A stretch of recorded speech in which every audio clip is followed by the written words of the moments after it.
اس لیے ایک بہت ہی بڑا نقص ہے یہ کہ ایک مسلمان دعوے دار آدھا مسلمان رہ جائے۔ اگر پہلے ضرورت تھی کہ نفوس کی قربانی میں جماعت بہت تیزی کے ساتھ آگے بڑھے تو آج اس سے بھی زیادہ ضرورت ہے۔ امر واقعہ یہ ہے کہ حضرت مسیح موعود علیہ الصلوۃ والسلام کے زمانے میں ہمارے جتنے مبلغ عملاً میدان میں کام کر رہے تھے آج ان کا سواں حصہ بھی نہیں کر رہے، جبکہ ضرورتیں پھیل چکی ہیں اور ہمارے کانٹیکٹ پوائنٹس بہت بڑھ گئے ہیں۔ اس زمانے میں ہندوستان ایک جگہ تھی جہاں جماعت کا زیادہ تر رابطہ اور واسطہ اسلام کے دشمنوں کے ساتھ تھا۔ اب تو دنیا کے کسی ملک میں بھی شاید ہی چند گنتی کے ملک ہوں گے، ایسی جگہ آپ کو نہیں ملے گی جہاں جماعت کا رابطہ کسی نہ کسی رنگ میں رہا نہ ہو یا اس وقت موجود نہ ہو۔ اشتراکی روس میں بھی باوجود اس کے کہ مذہب کی تبلیغ کی اجازت نہیں، وہاں ان کے ایک رسالے نے اس بات کو تسلیم کیا ہے کہ جماعت احمدیہ روس کے علاقوں میں بھی موجود ہے، اگرچہ ان کا اپنے مرکز سے رابطہ نہیں۔ تو جب میں کہتا ہوں کہ ہر جگہ دنیا میں تو حقیقتاً کہتا ہوں، علم کی بنا پر کہہ رہا ہوں۔ چین میں بھی ہے، روس میں بھی ہے، مشرقی یورپ میں بھی ہے۔ مشرقی یورپ میں سے ایک ملک کے متعلق ایک مصدقہ اطلاع یہ ملی، وہاں اس وقت خدا تعالیٰ کے فضل سے جتنے مسلمان ہیں ان میں ایک بھاری اکثریت جماعت احمدیہ سے تعلق رکھنے والے مسلمانوں کی ہے۔ اب سوال یہ پیدا ہوتا ہے کہ جب کانٹیکٹ پوائنٹ وسیع ہو گیا ہو تو خدمت کی ضرورت اور بھی زیادہ پیش آیا کرتی ہے،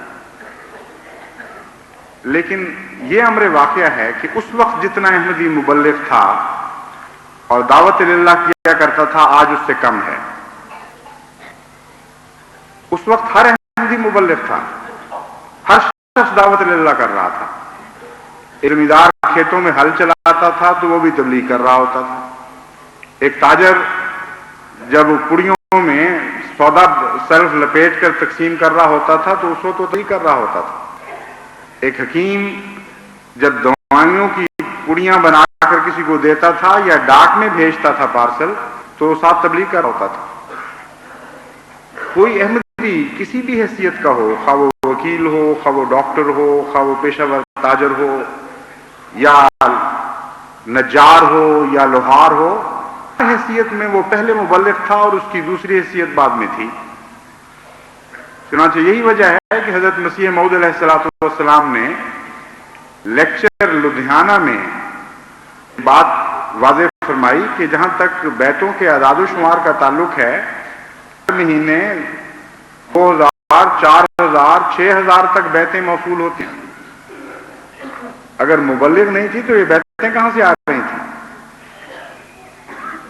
6,000 بیت عام روٹین کے زمانے میں، اس زمانے میں ہر ماہ وصول ہوا کرتی تھی، اور جس کا مطلب ہے 72,000 بیتیں سالانہ ہو رہی تھیں حضرت مسیح علیہ السلام کے زمانے میں۔ کیونکہ بعض اوقات ایسے آتے تھے جبکہ غیر معمولی شان کے ساتھ کوئی نشان تازہ تازہ ظاہر ہوتا تھا تو اچانک بیتوں کی رفتار میں غیر معمولی اضافہ ہو جایا کرتا تھا۔ بعض اوقات ڈاکیا پھیرے مارتے مارتے تھک جاتا تھا، ایک تھیلا بیتوں کا اٹھا کے لایا، پھر وہ دوسرا تھیلا لینے چلا جاتا تھا، وہ تیسرا تھیلا لینے چلا جایا کرتا تھا۔ تو برکت تھی اس وجہ سے کہ نفوس کی قربانی میں بھی برکت تھی۔ خدا تعالیٰ کی برکتیں ہماری قربانیوں کی برکت کے ساتھ ایک نسبت رکھتی ہیں۔ درست ہے کہ ہماری قربانیوں سے سینکڑوں گنا زیادہ اللہ کے فضل نازل ہوتے ہیں، مگر وہ نسبت پھر بھی قائم ہے۔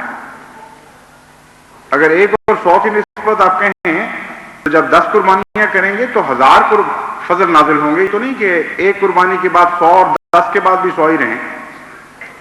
اس لیے فضلوں کو بڑھانے کی بھی تو کوئی ادائیں ہوا کرتی ہیں، وہ ادائیں اختیار کرنی پڑیں گی۔ اس وقت تمام دنیا میں جو عیسائی مبلغ کام کر رہے ہیں ان کی تعداد 2,75,000 کے قریب ہے، اور یہ وہ عیسائی مبلغ ہیں جو عام پادری نہیں، جو چرچوں میں صرف عبادت کی خاطر مقرر ہوتے ہیں. یہ خالصتاً تبلیغی تنظیموں سے وابستہ ہیں اور ان کی زندگی کا مقصد تبلیغ کے سوا اور کچھ نہیں.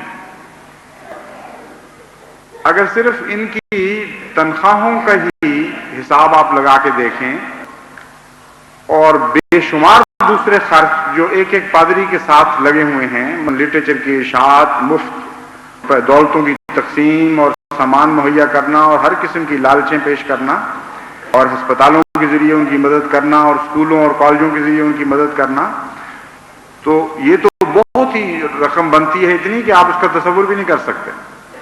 صرف تنخواہوں کے حساب سے ہی جو ان کے معیار ہیں، اربوں روپیہ ہے، ارب ہا ارب روپیہ جو ہر سال خرچ ہو رہا ہے. تو ہم بیچارے تو غریب قوم ہیں، ہمارے پاس سالانہ بجٹ چند کروڑ میں ہے، اور وہ سارا روپیہ بھی اگر ہم مبلغوں پر خرچ کریں اور ایک آنا بھی کسی دوسری جگہ خرچ نہ کریں تو ان کی تنخواہیں بھی پوری نہیں ہوں گی، تب بھی ہزاروں سے زیادہ آگے نہیں بڑھ سکتے. اور وہ 2,75,000 کے لگ بھگ مختلف اعداد و شمار دینے والے کچھ فرق سے اعداد و شمار دیتے ہیں، لیکن جو میں نے اندازہ لیا ہے تقریباً 2.25 لاکھ باقاعدہ مبلغین اس وقت دنیا میں کام کر رہے ہیں. اور اگر اس کے ساتھ مورمن چرچ کے 50,000 سالانہ واقفین زندگی کو بھی شامل کر لیا جائے، یہ تعداد 3.25 لاکھ بن جاتی ہے. اب سوال یہ ہے کہ 3.25 لاکھ کے مقابل پر ہمارے 100، 200 یا 300 ملک کس طرح نبرد آزما ہو سکیں گے؟ اس کا علاج قرآن کریم نے بیان فرمایا ہے. کیسا آسان اور کیسا پاکیزہ علاج ہے.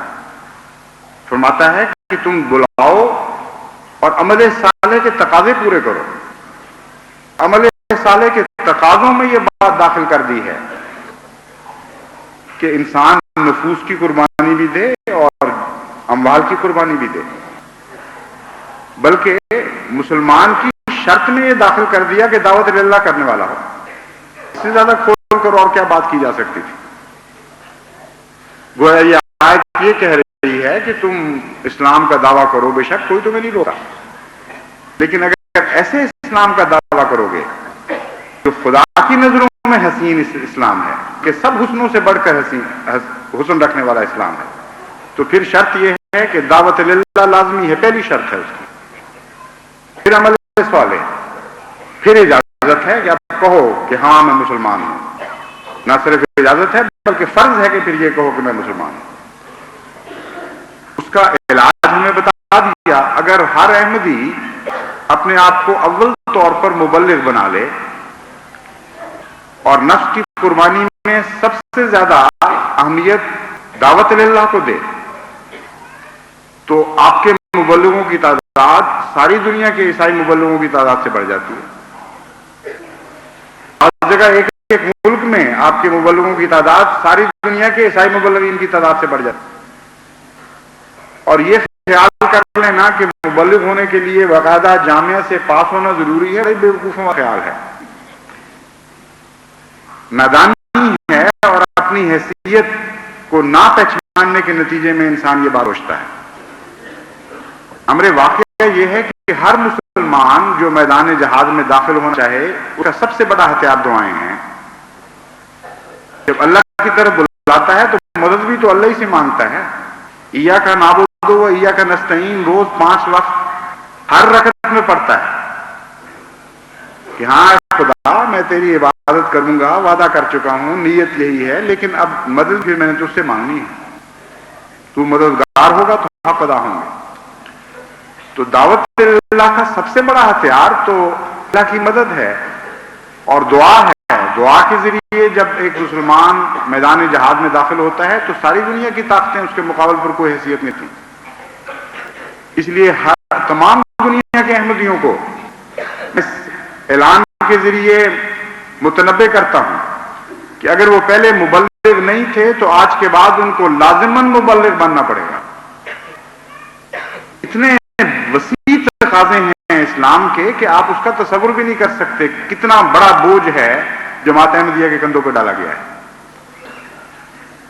عیسائی دنیا کو مسلمان بنانا کوئی معمولی کام نہیں، لیکن عیسائی دنیا کے اندر جو مزید بگاڑ پیدا ہو چکے ہیں وہ تو اتنے خطرناک اور خوفناک ہیں کہ ان کی اصلاح کرنا ہی بہت ہی بڑا عظیم منصوبہ چاہتا ہے، اور بے انتہا ذہنی اور عملی قوتیں اس کے اوپر ان پر صرف کرنی پڑیں گی۔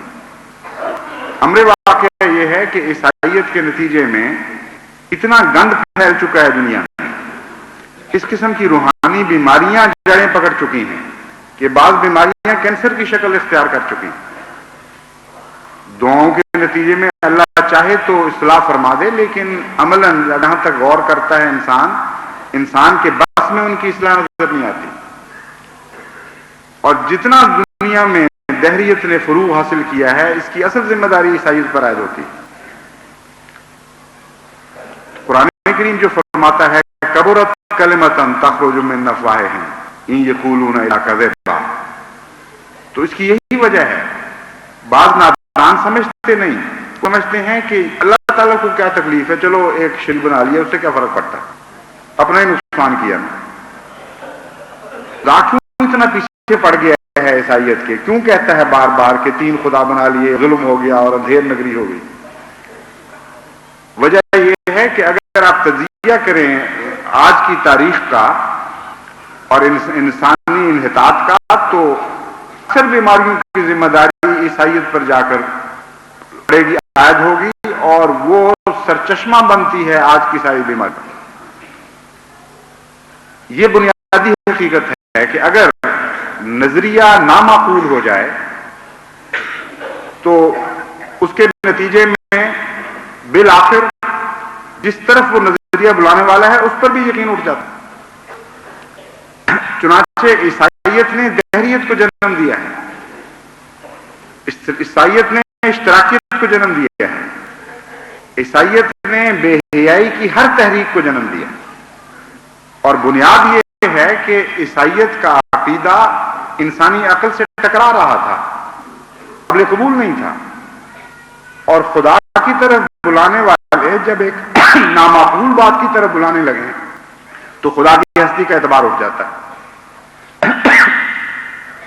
چنانچہ اس وقت جو تازہ اعداد و شمار مہیا کیے گئے ہیں عیسائی دنیا کے، کوئی ٹائم میں وہ شائع ہوئے تھے ان رسالے میں، وہ کہتے ہیں کہ ہم نے جو وسیع جائزہ لیا ہے تو معلوم یہ ہوا کہ عیسائی